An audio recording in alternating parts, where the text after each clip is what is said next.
Hello, friends. Welcome to Up to Speed Live. On this Monday, we have the perfect Monday conversation topic for you. This show is all about the word ambition. What does that word mean to you? A little bit of an Up to Speed Live homework assignment.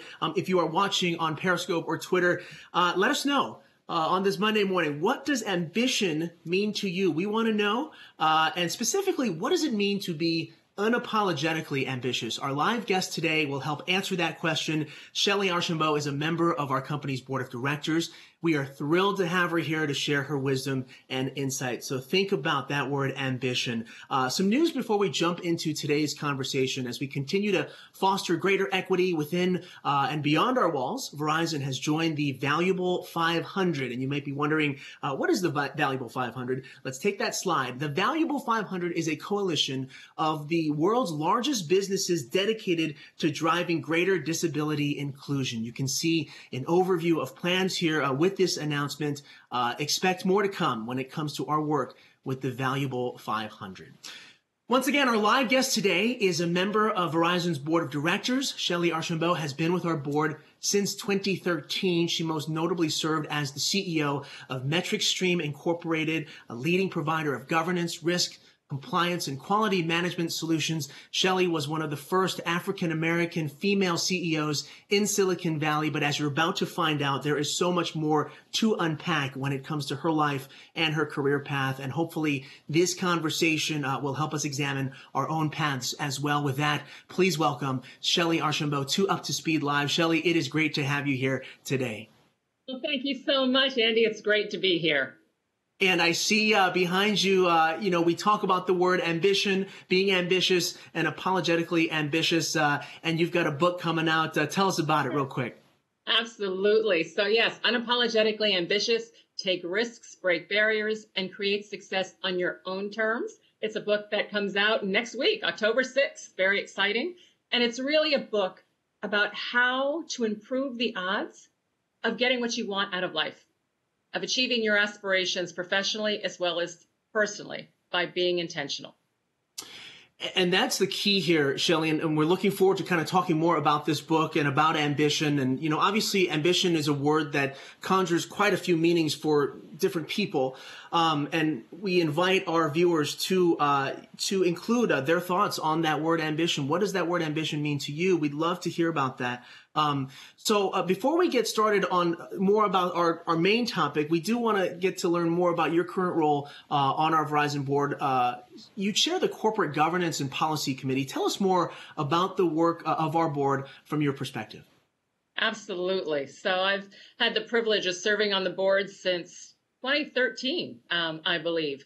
And, many people don't even know what a board really does. So let me just take a minute. The board's responsibility is to represent the shareholders, to make sure that the company has the right strategy in place to deliver appropriate, consistent returns to the shareholders, that we have the management in place that can deliver on that strategy, and that we are executing in a way that is consistent with all rules, regulations, mandates, as well as ensuring that our employees, our customers, our suppliers, and our community, right, are indeed able to continue to thrive. So it's my privilege to serve on the board by chairing the policy and the Corporate Governance and Policy Committee.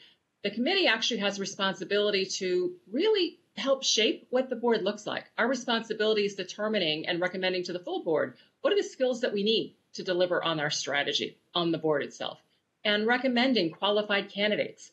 It's ensuring that we have the right committee structure to do the work that's required. We also have responsibility for overseeing and providing guidance for things like ESG, for managing our reputational risk, for ensuring that how we work in public policy, right? All of those elements fall under the Corporate Governance and Policy Committee. And the board's guidance, of course, is a big part of the value of the board. but obviously the reflection of who the board represents is a big deal. We've been talking quite a bit about diversity and representation. And as you know, Shellye, when it comes to our board, 4 out of 9 members are women of color, women or people of color. And just recently, Verizon did come out to support what's known as the Board Challenge.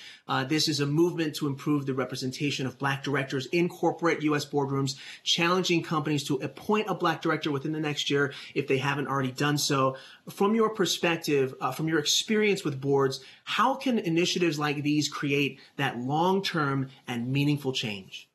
You know, it's interesting, Andy, but study after study after study, whether it's McKinsey or PwC or Deloitte or Bain, or you put it out there, all the studies have shown that a board that is more diverse, the companies actually perform better.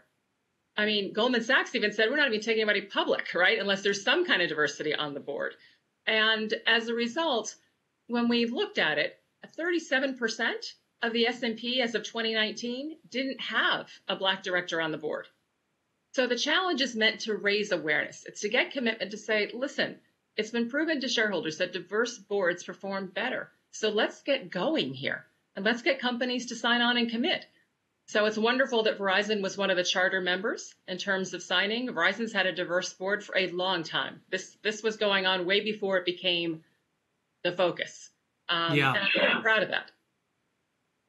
And I think, Verizon, no surprise, we lead in that department. But let's talk about some of those barriers for folks who may be thinking about, again, ambition. And we invite our viewers to continue to give us their input on what ambition means to them. As we jump backwards a bit here, Shellye, let's talk about your career path.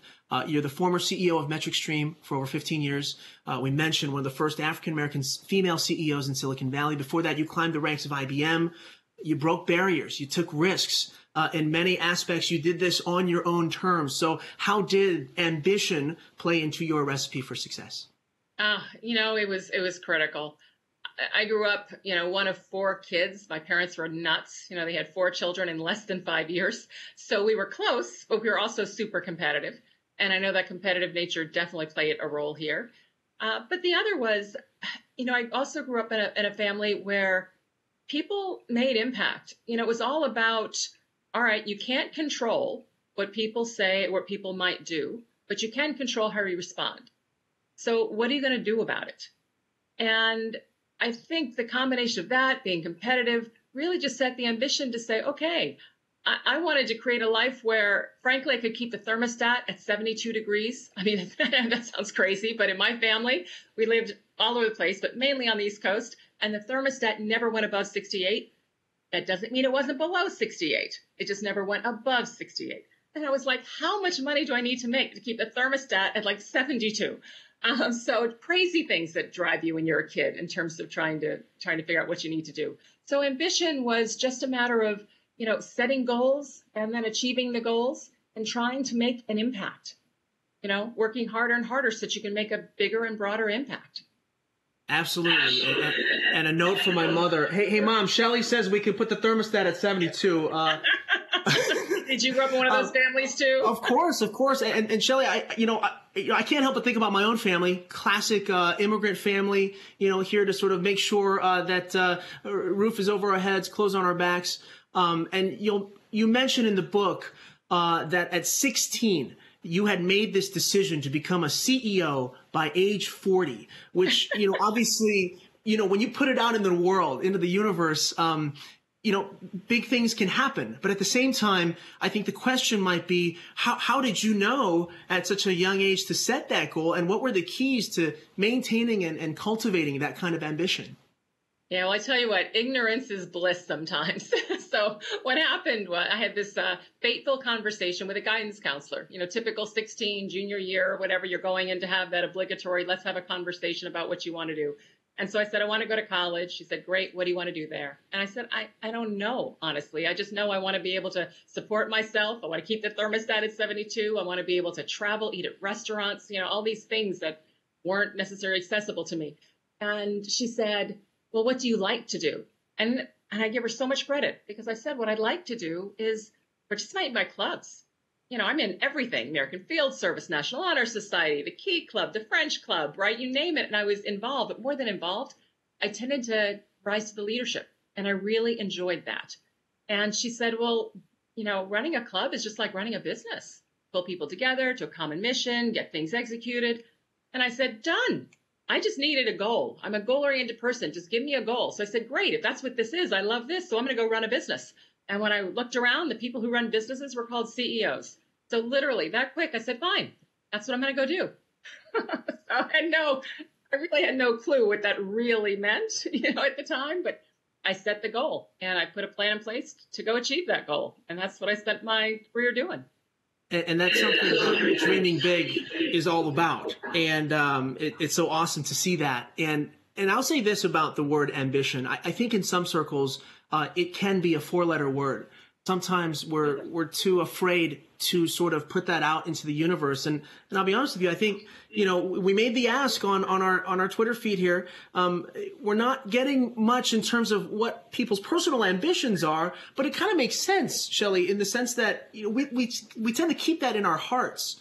So how do we unlock that? And is there a way to unlock it in a way that's proactive without almost because obviously the term blind ambition has a negative connotation. So how do we balance that kind of ambitious desire? Absolutely. So I don't believe in blind ambition, right? It's not close your eyes just running through everything. But I do believe that everybody has a right to be ambitious. And typically people are ambitious about something. Now, that doesn't mean you have to be CEO, right? Ambitions can be in very different ways. My mother didn't work outside of the home. She raised 4 kids. She's one of the most ambitious people I know because she would set objectives, work to make impact, right? So ambition can show up in a lot of different ways. And studies have shown people who actually are ambitious and put that out there actually tend to go farther in their careers and tend to be happier, whether or not they achieve their ambitions themselves.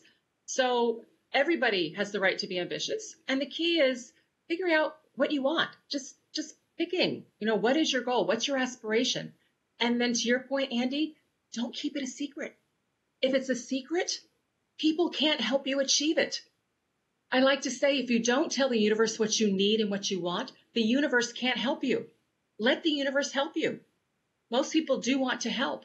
So share it. Now, it doesn't mean walking around saying, hey, I want to be, right? And that's not what I'm saying. But there are opportunities all the time when people say, hey, what are you interested in?